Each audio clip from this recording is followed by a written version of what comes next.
What is up, everyone? Welcome to another edition of Collision Control Center. We're back at it for another great weekend of covering up some collision stuff because it was electric night. It was a dynamite night. It felt so like just jam-packed. It felt like almost if you're into sports and you're a baseball player or baseball coach, like you pitched the perfect pitchers, you set the perfect lineup, and from start to you had an awesome starter and you close out the show excellent. I mean, Collision is off to a hot start for 2025.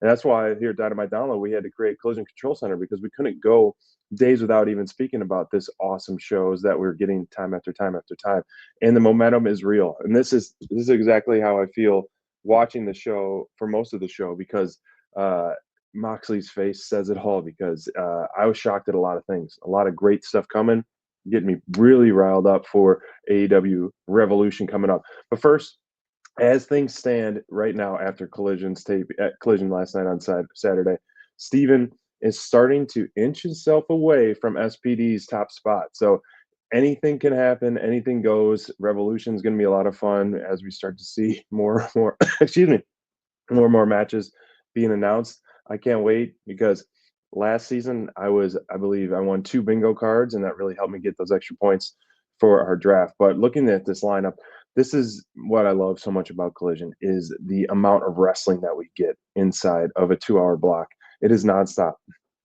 Dynamite's essentially, giving us a couple at bats, putting the ball on a tee, but Collision is really knocking it out of the park for wrestling and giving AEW the living up to their slogan where the best wrestle. But in typical Collision fashion that we've seen as late, I love the walking to the ring, the stretching, the getting pumped up, and how the commentator team did that matches, but announces the matches for the show. But I did not expect Mariah May to have an attack this quick after Grand Slam Down Under, because in a convincing win from Tony Storm and a convincing promo that we saw recently, but this is shades of the first time she's turned on Tony Storm. So I'm pumped for this, and for this way to start off the show was pretty like jaw dropping in a sense. And we talked about heavily, like this is definitely one of the best feuds in the women's division AEW ever, and for this to get stretched out to the Hollywood ending at Revolution, anything can happen. I don't want Tony to lose the belt this quick. I think it would then stretch out the feud. I think Tony's got to win this bet match and finally let Mariah break away and be on her way. But Mariah was saying the thing, doing it for us. So there's some mixed messages that I'm getting out of this one.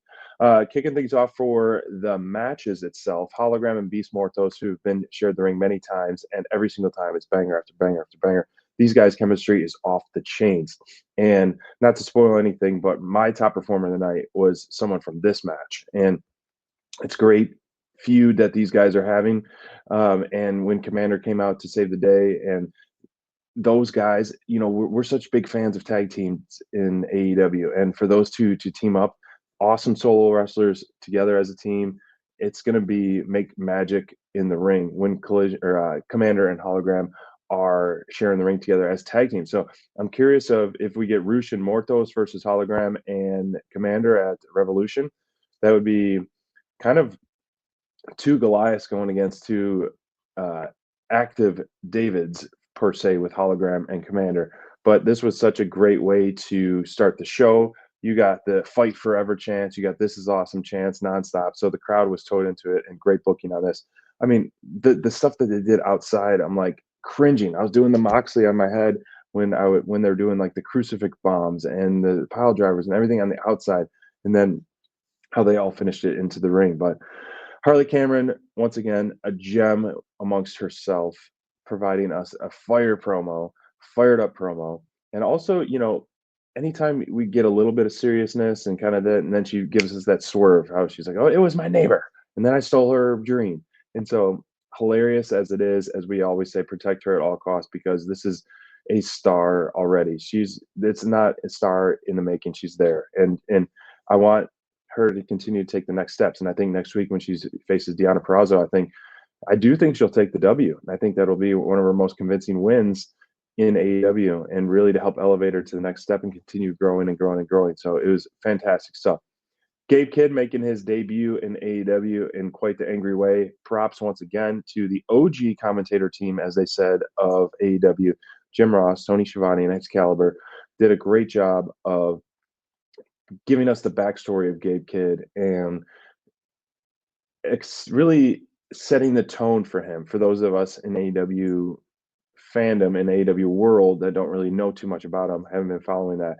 So Gabe Kidd came out with a vengeance. I think this, if he is going to continue to stay in AEW, this slot of this angry, tough heel is definitely necessary. We're one that will just go out there week in and week out and just kick everyone's ass. And so I love this matching. And Butcher has been, kind of like that, universal henchman that a lot of people are. It's almost like, in a way, in his own sense, he's kind of like his own gatekeeper. You're not going out there and fighting Serpentico as so many people have done. Butcher has unfortunately, in the meantime, been kind of that one who's been tasked to be the one to have a great match, have a physical match, and then take the loss time after time, unfortunately. But I think it was a great pairing, and it wasn't just a quick one and done for Gabe. So I'm curious, and if you saw his promo backstage on AEW Social, I'm excited what's in store after that. Trios division is finally getting more and more and more love, which I am all here for. We are here for, and who knows what's going to happen after this match, because we saw Cope himself take out, as he promised, one of the Death Riders members with the concerto, not once, but twice, with Pac. So does this mean Pac's not going to be able to compete moving forward for a few weeks? Is he going to be off the shelf? Are they going to have to put the trios titles up without him? I don't know what's going to happen there, because you have to continue. I'm all for him taking out one by one, and so it's a fair one-on-one fight at Revolution. But I was also kind of looking forward to a trios match, whether it be the Ops or whomever. So I love the way this one panned out. It was a well wrestled match, not match of the night for me, but it's showing showcase of the Death Riders of what we need. We get to see Daddy Magic and Cool Hand Ange back in the ring again. Now I think after this match, you got to be Garcia's got to go back to the TNT title or push. I mean, he did that, run it from Jack Perry, and I think he's really got to step back into the singles competition, because that's where he shines the most, in my opinion. And I think AEW needs that. That TNT title was kind of one of those very heavily focused titles in AEW, and it's kind of been to the wayside a little bit, which has been fine. Garcia's still been featured, but it's time to shift Garcia to singles matches. So starting next week, starting at the pay-per-view, put him back in the singles position run for that. But man, the momentum is there. Mox's face says it all, as they said at the beginning of the show. The momentum is rising after weeks and weeks and weeks of getting choked out, knocked out, and attacked by the Death Riders. I feel like we have very few shows. Let me look at my calendar left for Moxley to take out the rest of the Death Riders. So we got 1, 2, 3, 4 more shows. So 2 Dynamites, 2 Collisions before Revolution. So he's got some time to plant those seeds and to take out the members of the Death Riders moving into Revolution. Now, Speedball Mike Bailey, I'll be first to admit, I've only know a little bit about him. In Mindrunner, I know so much more. So we're going to discuss this in depth on Thursday night show, which, by the way, special time, 10 p.m. Eastern Standard starting time. We're going to be pushing it back 1 hour for Dynamite Download, episode 172. So join us at 10 p.m. We're going to be pushing it back. But Speedball Mike Bailey, the video package they put together, holy cow, this guy is absolute incredible. What, four-time black belt, and just insane move sets. So whoever he gets paired up with first, or anyone at any time, it feels like it's going to be like a Osprey moment for us every single week. So I'm stoked for what's in store with this. Now, the Murder Machines, 2 of our absolute favorites here at Dynamite Download. Love the way, in typical Lance fashion, starting off matches, either beating them up on the way to the match or in the back, but just showcasing. I am usually not a fan of squashes, but this was, I think, a perfect way to just segue into that almost face-to-face with the Hurt Syndicate, which the Hurt Syndicate is so over. I mean, the crowd is just going wild for "We hurt people, we hurt people" is one of my new favorite chants. And then for these guys to demand a match and want a match, but I like the way they just weren't gifted it on a platter. I think they're gonna have to earn it. So now they're gonna have to face the Outrunners, who had a face to face with the Hurt Syndicate backstage, which unfortunately for the Outrunners, man, it's gonna be a fun match. And as I mentioned before about the tag division, Outrunners were in my 2025 realm of possible champs for 2025, but I hope they don't get too hurt by the Hurt Murder Machines, because the momentum and the strength and the power behind these guys right now is going to be tough to match. And when they do get in the ring with the Hurt Syndicate, it's going to be a awesome match that they are going to have, because they're going to meet forever. It's going to match the meat. It's going to be they need to reinforce the ring for that match when those two tag teams go toe to toe. Now, before we move on to our next segment, we're going to throw in Mind Runner's hot take for us. So, Mind Runner recorded a hot take for us here on Collision Control Center. And I know it's definitely something we touched about on Dynamite Download, but he's going to elaborate a little bit more on it. So, everyone, enjoy Mind Runner's hot take.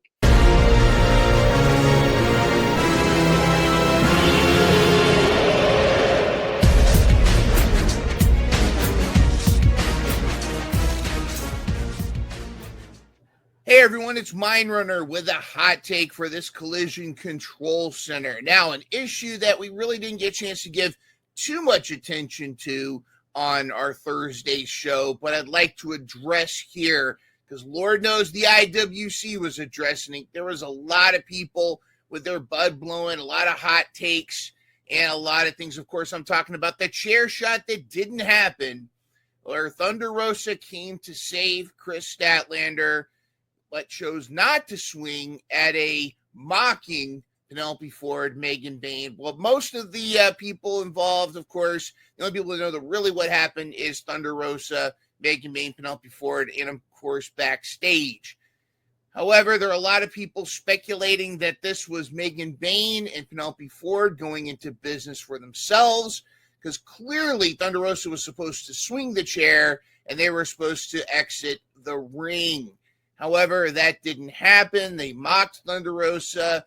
Incredibly embarrassing thing for them to do, really hurting the business and the show overall. Not very professional. Speculation is, was this just up to the two ladies there, or was somebody backstage trying to tell them to do this in some way to get at Thunder Rosa for her support of Ricky Starks and Penta going to WWE? All kinds of theories out there. Well, here at Dynamite Download, we focus on the positive and we focus on going forward. Although we are not here to just sugarcoat anything, it was definitely a very, very troubling spot. But I want to talk about one thing that AEW does better than most other companies. And one thing you can always count on AEW to do is take lemons and turn them into lemonade. And that's exactly what AEW is doing. We got to see a glimpse of this tonight or last night, if you're watching this last night. If you're watching this on Sunday, then it's last night. If you're watching this, whatever. Well, anyways, at this past Collision, we got to see how they're going forward with this solution. Now, it was a little suspicious because usually AEW uploads clips from Dynamite within the hour on YouTube. However, the clip from that match edited out Thunder Rosa's run-in. Later today, though, on Twitter, they were able to show the clip, and they showed a bit of it on Collision tonight, but they edited out the part, the awkward situation where Thunder Rosa did not swing the chair, and actually, which was smart on Thunder Rosa. I think 90% of the people agree with me and agree with our take that was Thunder Rosa being professional, looking out for their safety. There were some wrestlers saying she should have swung anyways. It would have been Megan Bayne and Penelope Ford's fault for not protecting themselves, because that was the move. Some people are blaming communication backstage, what have you. But we're talking about making lemons and turning them into lemonade, and that's what they're doing now. Because after showing the clip, they edited it out, make it a little more tasteful, and they got rid of the awkward segments of the situation. We cut back to backstage, which this was a taped show, so this had to have been taped not long after this awkward situation. We have Chris Statlander, Thunder Rosa, Statlander being the voice of reason, talking to a fired up, more vicious Thunder Rosa, who was upset with what happened. Now, there's a work and a shoot here. The work side of thing, of course, is Statlander was thankful that she came out to save her. She was upset about them embarrassing them, so they're not going to be disrespected. And going forward, I have a feeling we might be seeing a Thunderstat team up, which I am all here for. And I do think this is the continuing the evolution of a much more aggressive, brutal Thunder Rosa. Now, I speculated on Thursday that maybe we're seeing a heel turn, but more and more, I think this is just going to be a much more Stone Cold Steve Austin version of Thunder Rosa that we're going to see going forward, who's more about kicking ass and finding justice rather than pursuing titles for at least for a while. And I'm here for it. On the shoot side, though, there was a little bit of a wink and a nod here. Notice the words that they used. Nobody's going to disrespect us like that again. I think that was also a little bit of a nod to the disrespect Megan Bayne and Penelope Ford gave Thunder Rosa by not running from the chair shot, not selling the run-in like they should have. And, of course, that doesn't just hurt Thunder Rosa. If Thunder Rosa was the target, there's another victim here, too. They completely made Statlander look like a jabroni, too, which anybody in the business knows. And from reading social media, most people were clearly on Thunder's side, rightfully so. Now, are we going to see Thunder Rosa get her revenge? I'm here for it. What's going to happen with Megan Bayne, Penelope Ford? Here's my advice going forward. Yes, AEW has its challenges. It's still a new company. It's not even 6 years old. It's still got a lot of things to work out. But there's also some brilliant things going on. I think we can all agree that AEW has had some of its best programming in the recent few weeks. And the stuff that's leading up to Revolution, I'm all here for. So my advice to everybody, sit back, enjoy the ride, and let's see how they take these lemons and turn them into sweet, delicious lemonade.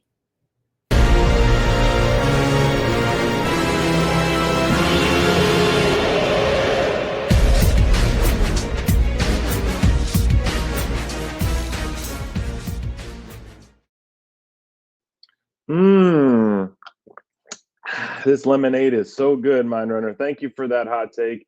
And I love your point and being able to twist that into positive. And once again, like I mentioned last week on Dynamite Download, it's just going to, we'll forget all about that moving on, and we're going to get an awesome tag team match and a brutal one. But speaking of the women's division, Julia Hart continuing to be back on TV, Queen Aminata, one of the backbone workforces of the division, kind of, I would say, one of the most underrated, underappreciated wrestlers win in AEW and on AEW television. But honestly, this match was not, even though Julia Hart's presentation and she won the match, and with kind of, I believe this is a new finisher that I haven't seen yet, but I felt like the showcase was on the Queen. She had some brutal offense, kind of teasing a little bit of heelness, and then I just was more and more impressed by her than anything versus the former champ. So she was definitely a standout moment for me last night. Main event time, Chris Jericho Bandito, my guy who recently picked up on Team SPD Bandito, who did pin Jericho down in Australia, getting his world title match, and the bounty is still set. The match back and forth, this was Mind Runner's top performer was Bandito, and he was a close second for SPD too. But I was very impressed for the crowd to have 4 hours of wrestling at least. They were they were still fired up. They were still fired up for this match, which I appreciated. I love the way it started, them going each to the ring post, everything about the 10 paces, the strength of Bandito, the in and out of the ring, the flips, the strength, and it was just such a back and forth match, which could have been, I thought would have been on a pay-per-view quality, but main eventing Collision and closing things out. was the right decision. This was, I think, both guys definitely stock rose on this one. Even though Jericho wins, I don't know who's going to dethrone him. I mean, is Bandito going to get a rematch somehow? But Jericho as the Nueve has been very compelling, and I think he's starting to get a little bit more angry. Maybe it's going to be Big Bill who's going to dethrone him. And he finally, the learning tree breaks up, and he finally puts Big Bill over, because once Big Bill turns on Jericho, Jericho's not going to have anyone to recruit that's going to be able to match Big Bill. He's not recruiting Hobbs. He's not getting Paul White back, anything like that. So when Big Bill does turn on him, he's going to probably dethrone Jericho, and then he will break apart the learning tree. As mentioned earlier, top performers of the night were SPD Hologram and Mind Runner Bandito. Let us know in the comments, in the chat, and everything, or who you thought your top performer was of the night. And awesome show from start to finish, nonstop action. I love the way Collision. Usually I just get different vibes personally when it's a live show versus a tape show, but this one just felt so polished and so fun to watch. And I hope it was the same for you all. Now, join us, everyone, Thursday, 10 p.m. this Thursday for Dynamite Download. We are pushing it 1 hour. SPD is on a different time zone, and we're just going to push it 1 hour for this week, as we are on the road to Revolution. Thank you all for joining us on another episode of Collision Control Center.